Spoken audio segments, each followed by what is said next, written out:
दोस्तों, जिस महाराष्ट्र को बीजेपी ने जीतने के लिए ऐसे ऐसे जुगत कर दिए, आखिरकार जिस महाराष्ट्र में बीजेपी ने इतनी भारी बहुमत जीत हासिल की है, उस महाराष्ट्र में बीजेपी को अपना मुख्यमंत्री बनाने में पसीने छूट गए हैं। हालत खराब हो गई है दोस्तों। एकनाथ शिंदे अब ऐसी ऐसी डिमांड्स रख रहे हैं कि बीजेपी के समझ नहीं आ रहा कि करे तो करे क्या, जाएं तो जाएं कहां और मनाएं तो किसे मनाएं। दोस्तों, होना यह था कि एनडीए की मीटिंग होनी थी। एनडीए की मीटिंग में तय होना था, जिसमें एकनाथ शिंदे होते, देवेंद्र फडणवीस होते और अजित पवार होते कि भाई सीएम का ऐलान हम कर रहे हैं। औपचारिक तौर पर 2 तारीख को शपथ ग्रहण हो जाएगा महाराष्ट्र का। लेकिन अचानक से कल खबर आई कि एकनाथ शिंदे तो अपने गांव पहुंच गए नाराज होकर, और वो नाराज फूफा टाइप बिहेव कर रहे हैं। दोस्तों, हमारे घरों की शादियों में नाराज फूफा होता है ना, जो बात बात पर मुंह फुला लेते हैं। सुना है कि एकनाथ शिंदे कुछ वैसा ही रिएक्ट कर रहे हैं आजकल। और स्थिति ये हो गई है कि एकनाथ शिंदे ने बीजेपी के आगे कुछ डिमांड्स रख दी हैं। हाँ, वो बीजेपी तो दूसरों के आगे डिमांड रखती है, अब एकनाथ शिंदे उनके आगे डिमांड्स पर डिमांड्स रख रहे हैं। और डिमांड्स भी ऐसी कि बीजेपी समझ नहीं आ रहा बीजेपी के कि एक्सेप्ट किसे करे और रिजेक्ट किसे करे। दोस्तों, एकनाथ शिंदे को लेकर इंडियन एक्सप्रेस के वरिष्ठ पत्रकार हैं सुधीर सूर्यवंशी, इन्होंने एक जानकारी शेयर की है कि एकनाथ शिंदे दरअसल बीजेपी के आगे 3 डिमांड्स रख चुके हैं। इन डिमांड्स को लेकर एकनाथ शिंदे क्लियर कर चुके हैं कि या तो उनको मुख्यमंत्री की कुर्सी सौंपी जाए। जाहिर सी बात है दोस्तों, जो शख्स 2.5 साल तक एक राज्य का मुख्यमंत्री रहा हो, उसके लिए तुरंत डिप्टी सीएम का पद संभालना बड़ा अनकंफर्टेबल पोजीशन में है। हालांकि ये काम तो देवेंद्र फडणवीस ने भी किया था, लेकिन एकनाथ शिंदे जानते हैं कि इस बार 2.5 साल नहीं, पूरे 5 साल के लिए उनको ये पद स्वीकार करना पड़ेगा। और एकनाथ शिंदे इसको एक्सेप्ट नहीं कर पा रहे हैं, क्योंकि लगातार एकनाथ शिंदे द्वारा ये कहा जा रहा है, प्रेस कॉन्फ्रेंस में भी बार बार उन्होंने कहा कि जो प्यार महाराष्ट्र की जनता ने उनको दिया और उन्होंने सब कुछ झोंक दिया। और बार बार एकनाथ शिंदे के समर्थकों द्वारा कहा जा रहा है कि एकनाथ शिंदे के नेतृत्व में चुनाव लड़ा गया, उनके चेहरे पर चुनाव लड़ा गया। और लाडली बहन, लाडला भाई, जिस भी योजना का श्रेय दिया जाता है वो सब एकनाथ शिंदे को जाता है, क्योंकि जाहिर सी बात है वो सरकार के मुखिया थे, मुख्यमंत्री थे। तो एकनाथ शिंदे साफ तौर पर कहते हैं कि मुख्यमंत्री आप मुझे बनाइए। इसके अलावा अगर आप सीएम नहीं बनाते हैं तो होम मिनिस्ट्री दीजिए, जो कि इस वक्त देवेंद्र फडणवीस के पास है। इसके अलावा दोस्तों फाइनेंस मिनिस्ट्री दीजिए, जो अजित पवार के पास है और अजित पवार चाहते हैं कि उन्हीं के पास रहे। और स्पीकर का पद भी एकनाथ शिंदे मांग रहे हैं। एकनाथ शिंदे जानते हैं दोस्तों कि जो खेल बीजेपी अपने विपक्षियों के साथ या अपने सहयोगियों के साथ करती है स्पीकर के जरिए, कहीं आगे ना उनके साथ हो जाए, उनके विधायकों के साथ ना हो जाए। इसीलिए ऑन अ सेफर नोट वो चाहते हैं कि स्पीकर का पद उनके पास आ जाए। अब दोस्तों, मलाईदार मंत्रालय तो देना ही था एकनाथ शिंदे को, बीजेपी को, लेकिन अगर बीजेपी गृह मंत्रालय एकनाथ शिंदे को दे देगी और फाइनेंस मिनिस्ट्री एकनाथ शिंदे को दे देगी, स्पीकर का पद एकनाथ शिंदे को दे देगी, तो बीजेपी क्या मंजीरा बचाएगी? बीजेपी करेगी क्या? और बीजेपी खुद तो जो करेगी करेगी, उसके सहयोगी क्या करेंगे? अजित पवार क्या करेंगे? अब स्थिति ये हो गई है दोस्तों कि इन 2 डिमांड्स को लेकर, देखिए तीसरी बात जो सुधीर सूर्यवंशी ने लिखी है अपने ट्वीट में, if above 2 demands are not met then Shiv Sena with 57 MLA will give outside support to BJP NC government in Maharashtra for Hindutva cause. यानी कि आप कह सकते हैं एकनाथ शिंदे ने कह दिया है कि इन 2 डिमांड्स पर आप मानिए बात, या तो मुझे सीएम बनाइए, या फाइनेंस मिनिस्ट्री दीजिए, होम मिनिस्ट्री दीजिए और स्पीकर का पद दीजिए। अगर इन तीनों में से आप कुछ भी नहीं मान रहे तो ठीक है, हम आपकी सरकार का समर्थन करते हैं, लेकिन बाहर से। आपकी सरकार में कोई भी पद लेने को हम तैयार नहीं है। हिंदुत्व के मुद्दे पर हम आपके साथ हैं, इसीलिए हम आपको बाहर से समर्थन दे रहे हैं। अब दोस्तों, बीजेपी के पास अगर कैलकुलेट किया जाए नंबर के हिसाब से, तो अपनी सीटें और अजित पवार की सीटें मिलाकर पर्याप्त बहुमत है। बीजेपी चाहे तो आज सीएम बना ले। एकनाथ शिंदे जी अपने गांव के किसी पीपल के पेड़ के नीचे बैठे होंगे, सोच वोच रहे होंगे, चाय वाय पी रहे होंगे। हो सकता है कि देवेंद्र फडणवीस यहाँ मुख्यमंत्री पद की शपथ ले लें, क्योंकि देवेंद्र फडणवीस को वैसे भी अर्जेंसी में मुख्यमंत्री पद की शपथ लेना और अजित पवार को डिप्टी सीएम की शपथ दिलाना, इसका अनुभव है पुराना। तो एकनाथ शिंदे जानते हैं कि बीजेपी जब चाहे ऐसा कर सकती है। इसीलिए एकनाथ शिंदे पूरी तरह से बार्गेन करना चाहते हैं, तगड़ा बार्गेन करना चाहते हैं। दोस्तों, हालत ये हो गई है कि महाराष्ट्र में नतीजे आए इतने दिन हो गए हैं, लेकिन अब तक सरकार का गठन नहीं हो पाया है। इस पर शरद पवार ने अपनी प्रतिक्रिया दी है। शरद पवार ने कहा है कि महाराष्ट्र चुनाव में सत्ता का दुरुपयोग और पैसे का इस्तेमाल देखने को मिला और इसके चलते लोगों में बेचैनी बढ़ गई है। उन्होंने कहा कि इस मुद्दे पर पूरी जनता को एक जन आंदोलन तैयार करना होगा। ऐसा लगता है कि देश में संसदीय लोकतंत्र प्रणाली नष्ट हो गई है।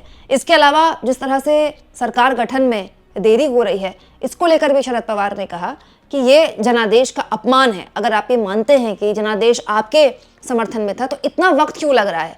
अब दोस्तों, इतना वक्त अगर विपक्ष की किसी सरकार में लगा होता, 1% आप सोच लीजिए कि इंडिया गठबंधन जीता होता महाराष्ट्र, और अभी तक इतना वक्त लग रहा होता, तो गोदी मीडिया वालों ने धनिया बो दिया होता, सर पर सवार हो गए होते कि देखिए आपस में लड़ रहे हैं, आपस में फूट हो रही है, अब बताइए आपस में कौन लड़ रहा है, आपस में किसके फूट है। दोस्तों, एकनाथ शिंदे बैठे हुए हैं गाँव में, दिल्ली परेशान है, दिल्ली दरबार परेशान है कि भाई एकनाथ शिंदे को मनाया जाए, उनसे बात की जाए, क्योंकि बीजेपी नहीं चाहती कि एकनाथ शिंदे के बिना वो सरकार का गठन करे। बीजेपी जब चाहे ऐसा कर सकती है। एकनाथ शिंदे ने तो प्रेस कॉन्फ्रेंस में भी कह दिया कि वो बीजेपी के मुख्यमंत्री बनाने में कोई रोड़ा नहीं है, बीजेपी जब चाहे अपना मुख्यमंत्री बना दे। लेकिन बीजेपी जानती है कि इतना आसान नहीं है, और अगर वो ऐसा करती है तो एक बहुत ख़राब संदेश जाएगा कि अपने हित के लिए ये पार्टियां भी तोड़ देती है बीजेपी, फिर अपने हित के लिए गठबंधन के साथियों को कम सीटें भी दे देती है, और अंत में अपने हित के लिए ये जो बीजेपी है ये आखिर में बिना सहयोगियों की भी सरकार बना लेती है। दूसरा, बीजेपी ये भी नहीं चाहती कि किसी एक सहयोगी पर वो जरूरत से ज्यादा निर्भर करे।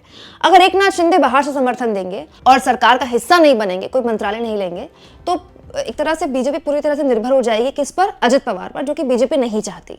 और इसीलिए एकनाथ शिंदे को इस सरकार का हिस्सा बनाना चाहती है बीजेपी। एकनाथ शिंदे के विधायक भी चाहते हैं दोस्तों कि वो इस सरकार का हिस्सा बने, क्योंकि वो एक राष्ट्रीय पार्टी नहीं है, वो महाराष्ट्र की पार्टी है, और महाराष्ट्र की पार्टी में जाहिर तौर पर आप अगर सत्ता के भागीदार नहीं होंगे, आपको मलाईदार मंत्रालय नहीं मिलेगा, आपके जो सहयोगी हैं जो आपके कहने पर पार्टी तोड़कर आए, उद्धव ठाकरे को छोड़कर आए, उनको मलाईदार मंत्रालय नहीं मिलेगा, तो फिर ये पूरा का पूरा जो तमाशा किया किस लिए गया? सत्ता सबको चाहिए, लेकिन सत्ता में भागीदारी किसकी कितनी हो, इसको लेकर अब एकनाथ शिंदे ने आग दिखानी शुरू कर दी है। अब स्थिति ये हो गई है दोस्तों कि बीजेपी के आगे इधर कुआं उधर खाई।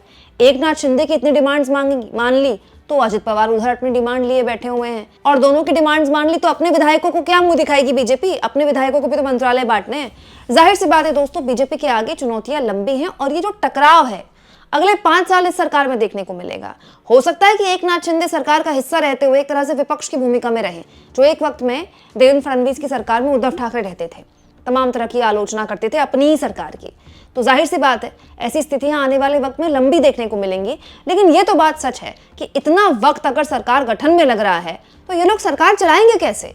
इतने डिफरेंसेस अगर सरकार बनाने में हैं तो सरकार चलाने में कितने डिफरेंसेस आएंगे? दोस्तों, एकनाथ शिंदे ने तो अभी एक दिन पहले प्रेस कॉन्फ्रेंस करके साफ तौर पर कह दिया था कि वो बीजेपी चाहे तो सीएम बनाए।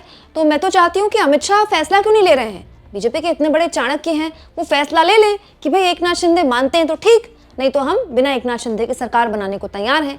जाहिर सी बात है दोस्तों, अमित शाह फैसला नहीं ले सकते, क्योंकि महाराष्ट्र में जो चुनावी नतीजे हैं उसमें अमित शाह भी चाहते हैं कि एकनाथ शिंदे भी साथ रहे, अजित पवार भी साथ रहे, और मुख्यमंत्री बीजेपी का बने।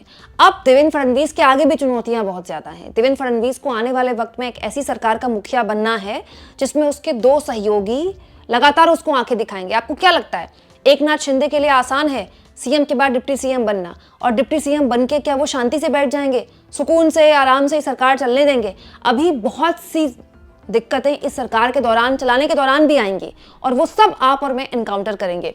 दिक्कत यह है दोस्तों, इसमें सफर जनता करती है। लेकिन एकनाथ शिंदे ने बीजेपी के साथ रहते, मुझे लगता है जो उनका 2.5 साल का अनुभव रहा है, इतना तो वो सीख गए हैं कि अगर शुरुआती तौर पर उन्होंने बीजेपी से बार्गेनिंग कर ली तो उनको बहुत कुछ हासिल हो जाएगा। लेकिन अगर इस वक्त भी बार्गेन ना कर पाए तो फिर उनका हाथ खाली रह जाएगा, क्योंकि एकनाथ शिंदे के विधायक उनको अब भी इस बात को लेकर बंद कमरों में सुनाते हैं कि आपने बहुत कम सीटों पर हामी भर दी, अगर और सीटें आप लिए होते तो और ज़्यादा विधायक हमारे जीते होते। तो एकनाथ शिंदे पहले ही बलिदान उनके हिसाब से काफ़ी कर चुके हैं कि वो कम सीटों पर चुनाव लड़ चुके हैं। अब नहीं चाहते वो कि वो किसी भी हाल में अब बार्गेनिंग उनके हाथ से छूटे। क्या लगता है आपको दोस्तों, महाराष्ट्र में एक ऐसी सरकार के बनने जा रही है जिसमें एकनाथ शिंदे सरकार का हिस्सा होंगे लेकिन बाहर से? और अगर ऐसा हुआ तो एकनाथ शिंदे के लिए भी क्या आसान होगा? क्योंकि अगर पार्टी उद्धव ठाकरे की टूट सकती है तो एकनाथ शिंदे की भी टूट सकती है, उनकी पार्टी में भी तो कोई एकनाथ शिंदे निकल सकता है। आपको क्या लगता है दोस्तों, कमेंट बॉक्स में जरूर लिखें, और जितना हो सके दोस्तों चैनल को शेयर करें, सब्सक्राइब करें, और थैंक्स और ज्वाइन के ऑप्शन से अगर आप चाहें तो कुछ आर्थिक मदद भी चैनल की जरूर करें।